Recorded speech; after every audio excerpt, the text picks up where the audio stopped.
बहुत पुराना ख्वाहिश बोलते हैं ना उसको।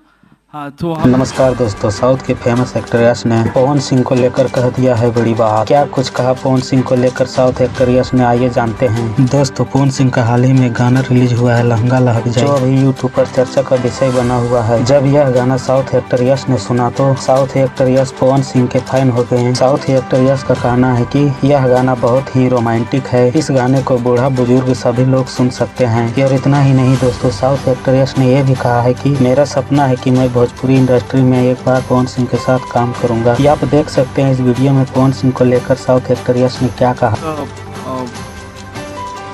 बहुत पुराना ख्वाहिश बोलते हैं दोस्तों, वैसे तो पवन सिंह के गाने देश विदेशों में सुने जाते हैं, लेकिन ये लगता है कि लहंगा लहक जाए गाना करने के बाद पवन सिंह साउथ इंडस्ट्री में भी पवन सिंह अपना जलवा दिखाएंगे। दोस्तों, अगर आप भी पवन सिंह के फैन है तो हमारे चैनल को सब्सक्राइब करके बेल आइकन को प्रेस कर दें। और हाँ, हमारे वीडियो को लाइक जरूर कर दें, क्योंकि मैं भोजपुरी का हर अपडेट सबसे पहले देता हूँ।